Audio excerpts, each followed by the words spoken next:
kemudian juga regulator. Untuk regulator yang kami sudah kerjakan, boleh ditampilkan ya, perjanjian dengan SKB 3 Menteri. Ya, kurang lebih 2 minggu lalu kami membuat MOU, ya, semacam SKB 3 Menteri dengan Menteri Dalam Negeri dan juga dengan Menteri PU. Ya, tujuannya membuat itu apa? Ini bukan yang ini, yang SKB-nya ya. Jadi SKB 3 Menteri, dari situ saya menjelaskan kita harus membuat produk, aturan atau kebijakan sebagai regulator yang memudahkan, memurahkan, dan mempercepat bagaimana rakyat bisa membangun rumah ini. Tentu sebagai pejabat negara, dalam pikiran dan hati kita itu yang kita kerjakan.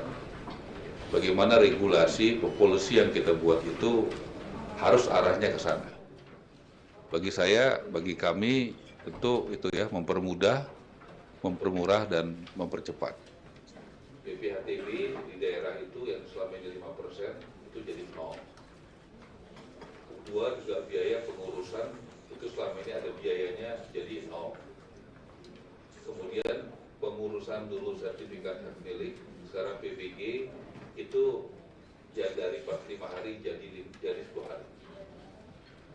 Dan rencananya pagi ini Pak Mendagri ya ada rencana juga dengan Bapak Presiden untuk bisa disampaikan kepada teman-teman kepala daerah, dan juga mudah-mudahan dalam waktu dekat akan ada peraturan kepala daerah perkada supaya itu bisa diimplementasikan.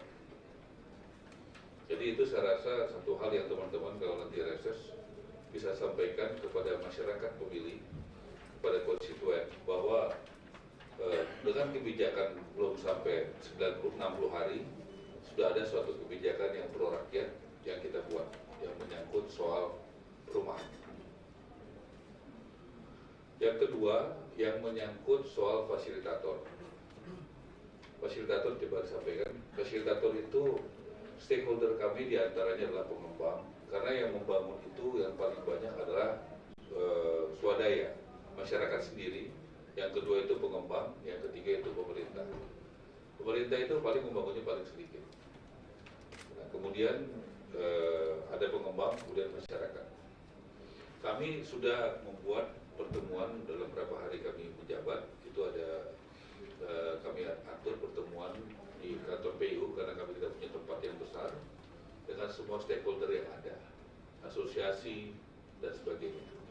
Kemudian yang kedua juga kami buat fasilitasi bersama BTN, pertemuan dengan Menteri Dalam Negeri dan Menteri Pertanahan. Kenapa? Begitu banyak masalah-masalah di dalam pengembangan perumahan yang menyangkut Menteri Dalam Negeri dan Menteri Pertanahan. Jadi ada pertemuan yang mungkin sebelumnya belum pernah terjadi, boleh dicek ya. Itu dalam 1,5 bulan ini sudah itu pertemuan yang kedua, sehingga para stakeholder bisa bertanya langsung kepada Menteri Dalam Negeri dan Menteri Pertanahan.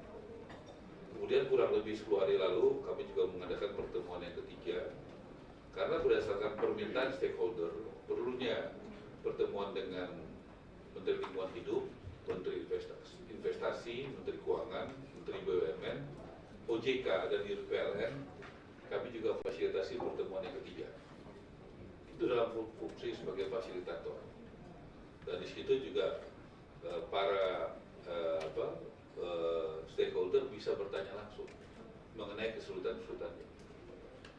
Dalam waktu dekat, saya sudah berjanji akan memfasilitasi pertemuan stakeholder dengan Kejaksaan Agung dan Kepolisian Republik Indonesia, karena cukup banyak masalah di bidang hukum. Itu adalah fungsi sebagai fasilitator yang kami kerjakan.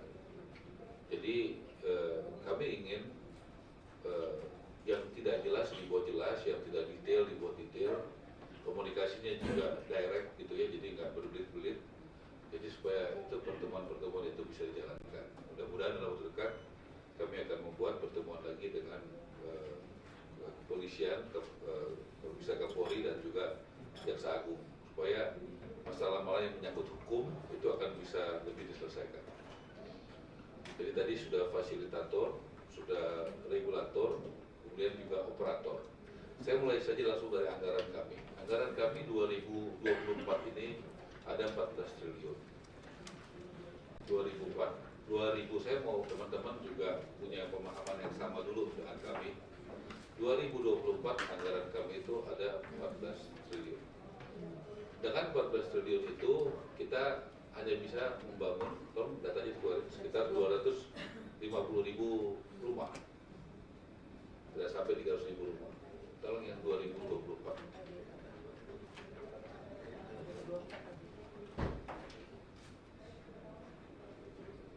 Ya, 2024. Oke, nggak apa-apa. Jadi kemudian tahun 2025 kita tahun depan 5,274 triliun. Itu pun sudah ada penambahan, ada penyesuaian dari pembicaraan dengan Kementerian PU sebagai yang tadinya kami bergabung 5,274. Yang sudah ada pembicaraan di tingkat Wamen, sudah penambahan berapa tuh Pak Wamen? Sudah melihat? Ya, sekitar segitu. Jadi ini adalah posisi yang saya sampaikan terbuka. Tentunya pilihan kami saya selalu sampaikan di DPR di mana-mana. Kalau pakai anggaran ini 5, sekian triliun, pasti saya pasti fail, pasti gagal membangun untuk bagaimana memfasilitasi itu semua. Kan begitu. Nah, besok rencananya kami akan bertemu dengan Menteri Keuangan dan Bappenas dan BPKP dan Satgas, betul ya Pak? Besok ya? Oke. Jadi kita akan berusaha buat peta jalan yang juga itu baru kesepakatan itu karena belum sampai ke DPR. Bagaimana langkah-langkah yang akan kita lakukan? Kira-kiranya berapa support 2025 yang bisa kita terima? Ya, dengan kondisi itu sekali lagi juga tidak membuat kita menyerah. Ya, artinya ini saya mau kasih tahu ini adalah kesepakatan antara Menteri PU dan Menteri Perumahan adanya tambahan sekian MN supaya tidak terlalu besar. Oke, langsung ke grafiknya aja. Nanti tolong dibuatnya begitu sesuai dengan tadi kita sistematikanya. Langsung yang ada gambar-gambar.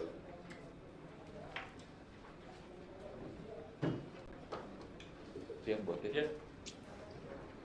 Yang upaya-upaya itu. Coba dong Tio. Ya.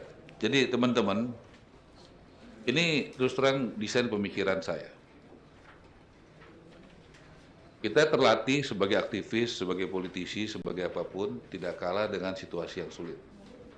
Kita selalu berpikir bagaimana solusi, out of the box. Saya belum berani mengatakan ini peta jalan karena saya mesti ketemu dengan jajaran saya besok dengan Departemen Keuangan, Bappenas, dan juga dengan Satgas dan BPKP. Tapi paling enggak ini sudah kami lakukan. Contoh, konsep kami ya, tentu saya akan pastikan itu sesudah ketemu semuanya, kita akan membuat semacam peta jalan atau blueprint. Bagaimana langkah untuk mencapai tujuan itu. Ya. Pertama adalah lahan gratis atau murah. Ya. Dari mana kita dapat berusaha, ini namanya upaya, ini harusnya ada upaya. Ya, bukan di kata-katanya upaya, kemarin saya sudah katakan upaya. Ya, kesulitan saya juga tidak mudah bagaimana birokrasi di bawah saya memahami pemikiran saya, bukan pemikiran mereka sendiri. Karena harusnya pemikiran menteri yang mereka terjemahkan, bukan pemikiran mereka sendiri. Jadi upaya bagaimana mencapai itu. Karena saya yakin nggak ada menteri yang berpikir seperti ini sebelumnya. Karena bagi saya paling mudah menjalankan saja 5 triliun itu. Nanti awal tahun depan saya bilang sama Pak Prabowo 2026, Pak ini gagal karena uangnya nggak ada gitu. Padahal kita sudah tahu dan sekarang uangnya nggak cukup gitu. Itu paling gampang gitu ngomong begitu kan. Tapi kan saya pikir saudara-saudara tidak berharap punya menteri seperti itu. Tentu kita harus pikirkan bagaimana cara-cara terobosan seperti apa. Nah, ini saya kasih tahu aja upayanya masih dibilangnya kerjasama, tapi ya begitulah. Kita mesti banyak sabar-sabar di sini. Jadi lahan gratis atau murah, ya lahan gratis atau murah, apa namanya, itu bisa dicapai dari mana gitu. Ya, saya selalu ngomong apa adanya karena memang saya sudah ketemu Jaksa Agung paling nggak 3 kali. Dari satu kasus saja ada 1.000 hektar di Banten. Yaitu lahan dari mana? Dari koruptor lah. Jadi saya punya tema lahan koruptor buat rakyat. Gitu. Lahan koruptor ya buat rakyat gitu. Apakah itu mudah? Tidak. Dari situ mesti masuk ke Dirjen Kekayaan Negara. Dari situ mesti masuk lagi ke Bank Tanah. Nah, saya mesti berjuang lagi. Bisa nggak dari situ masuk kepada individu. Contoh, PNS yang berpenghasilan rendah. Contoh guru. Contoh tentara yang pangkat rendah. Jangan tentara itu kalau sedang aktif, dia dikasih rumah dinas, kalau sudah pensiun, dia mesti keluar dari rumahnya. Maunya saya sebagai menteri. Dia begitu rumah, itulah rumah itu jadi jaminan buat dia, dan juga gajinya. Sehingga dia pas 20 tahun, dia masih 30 tahun lagi dia bekerja, atau 35 tahun, dia punya tenor yang panjang, 35 tahun sebagai tentara, sebagai pegawai negeri, sehingga dia bisa dipotong selama itu gajinya. Tapi dia sudah ada kepastian, karena kalau yang pangkat rendah itu biasanya tidak pindah-pindah. Yang pindah-pindah itu biasanya perwira. Nah, hal-hal seperti itu tentu adalah namanya pikiran saya. Saya tidak tahu apakah menteri yang lain punya pikiran yang sama saya. Di kementerian saya saja saya tidak tahu pikirannya sama saya atau tidak. Tapi itulah pikiran saya sebagai menteri, karena saya dipilih presiden untuk menjalankan ini. Jadi itu posisinya, dan ini saya sampaikan secara terbuka saja, itu pikiran saya sebagai menteri. Dan tentu yang harus dijalankan adalah pikiran saya, rencana saya. Nah, kemudian bagaimana dari Pak Nusron ini saya sudah dapat 157 hektar. 157 hektar ini dari mana? Dari Mojokerto. HGU yang tidak diperpanjang. Kemudian di Banten 6 hektar. Itu juga akan masuk kepada DJKN. Dari DJKN akan masuk ke Bank Tanah. Bisa nggak itu dikasih kepada masyarakat? Itu perjuangan tersendiri, makanya harusnya upaya. Jadi kalau tanya apakah ada yang pasti, nggak ada yang pasti di sini. Tapi apakah saya punya rencana sebagai menteri? Punya. Kalau saya tentukan, semuanya semua rencana ini jadi kenyataan.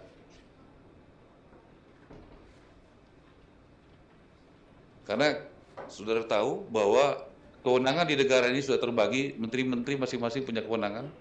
Dari presiden, wapres, gubernur, bupati, wali kota, sampai camat pun kepala desa punya kewenangan di Indonesia.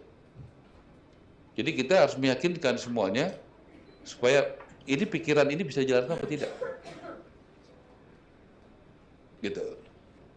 Kemudian misalnya soal insentif pajak, ada insentif pajak pasti dari kementerian di tingkat pusat dan juga di daerah. Tadi saya sudah sampaikan itu yang menyangkut daerah.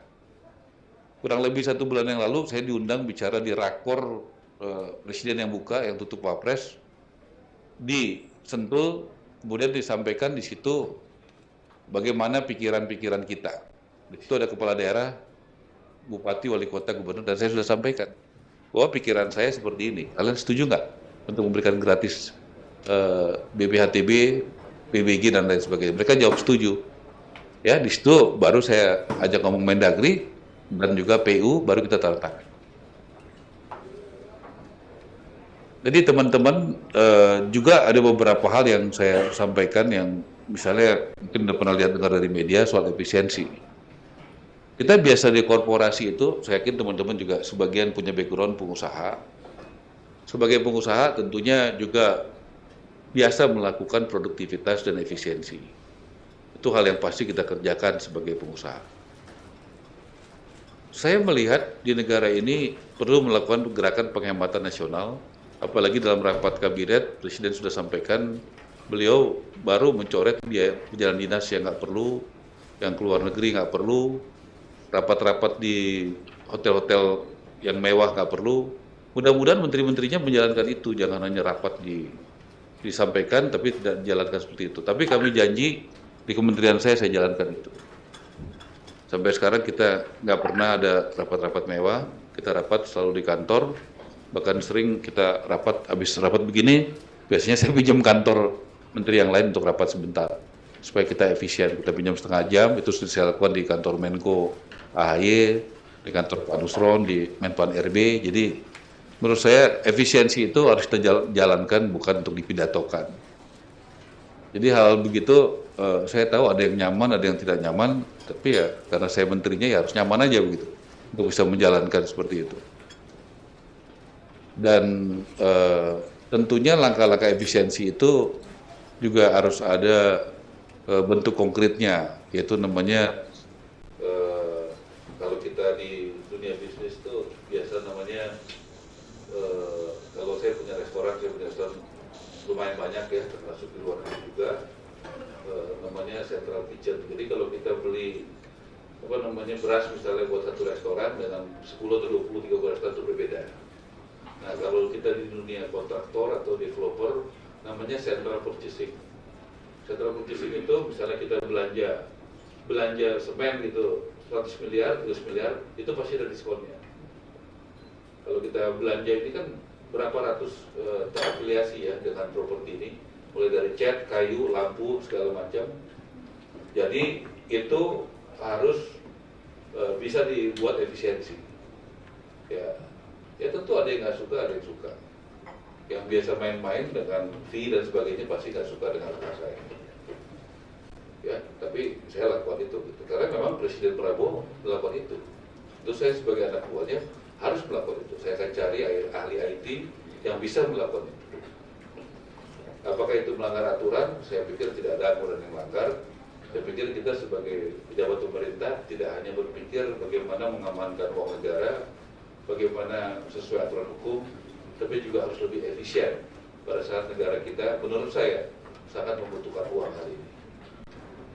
Jadi harusnya kita berpikir bukan hanya mengamankan uang negara sesuai aturan, tapi kita harus pikir beyond bagaimana juga bisa buat efisien. Jangan kita buat perusahaan kita buat bisa lakukan itu, tapi buat negara kita malah boros-boros gitu. Saya merasa berdosa kalau kita buat perusahaan kita bisa lakukan itu.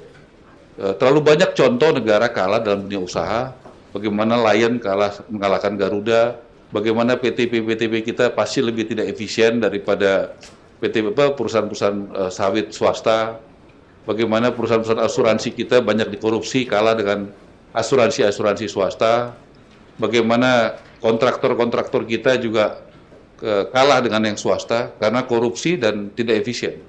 Apa kita mau begitu? Saya tidak mau. Jadi perubahan-perubahan itu pasti kita akan lakukan dan sedang kita lakukan. Pasti tidak mudah teman-teman. Tapi saya merasakan di sini punya semangat yang sama dengan saya. Dan ini pasti akan banyak merubah apa kebiasaan yang ada selama ini. Oke, struktur SOTK. Tuh lihat, ngatur ini aja ada 5 orang di situ masih salah-salah ya.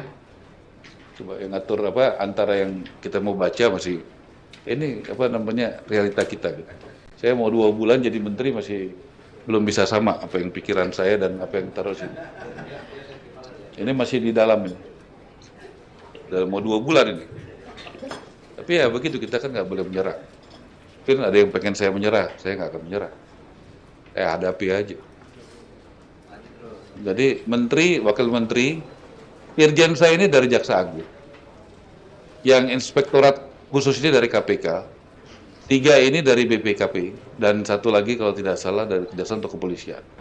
Selama ini inspektorat semuanya dari dalam. Baru sekarang zaman saya menteri, nggak boleh dari dalam. Kenapa? Menurut saya nggak bisa. Kalau kita mau membangun check and balances, kita harus berani dari luar. Dan sistem nanti saya minta dari KPK, pemberantasan korupsi. Kalau ada yang takut ya nggak apa-apa, nggak usah ada di sini lagi. Ada yang nggak cocok, nggak usah jadi anak buah saya lagi, nggak apa-apa gitu. Saya berani tahu begitu karena saya tahu juga ada yang nyaman, ada yang tidak nyaman pada saat saya jadi menteri. Itu adalah pilihan-pilihan dalam kehidupan, ya nggak ada soal buat saya gitu. Lebih bagus saya bekerja dengan sedikit orang, tapi dengan yang bisa cocok dengan cara pikiran saya, daripada seakan-akan cocok. Pasti nggak nyaman, nanti sama-sama nggak nyaman. Sekjen ini dari Departemen Keuangan, ya. Kemudian Inspektorat Dirjen ini sedang saya fit and proper test, bukan akan minggu ini, ya, akan dari minggu ini. Ada beberapa yang mungkin tidak biasa seperti ini pemberantasan korupsi. Kenapa saya bikin atas bawah? Karena menurut saya korupsi itu udah masalah yang luar biasa. Saya ditanya sama Seknek, Menseknek dan Menpar RB, kenapa ada Inspektorat Jenderal di sini ada juga soal pemberantasan korupsi? Karena menurut saya korupsi adalah masalah yang luar biasa. Jadi harus saya kunci atas bawah. Kecuali masalah korupsi itu sudah biasa-biasa di Indonesia. Kalau begitu ya saya strukturnya juga biasa-biasa aja. Karena menurut saya itu luar biasa, ya saya tanganinya luar biasa. Di sini juga ada proses efisiensi, digitalisasi, dan sebagainya. Jadi teman-teman, tadi sudah saya sampaikan, saya rasa 18 menit cukup untuk menyampaikan dengan keterbatasan kita. Mungkin nanti saya undang ke kantor kami adalah bekas dirjen, salah satu dirjen di PU, tapi nggak jadi masalah. Bagi saya nggak penting kantornya, yang penting manfaatnya. Jadi kantor kami biasa-biasa aja, dan sebagian pegawai kami juga ada di gedung yang lain, juga itu oke-oke aja.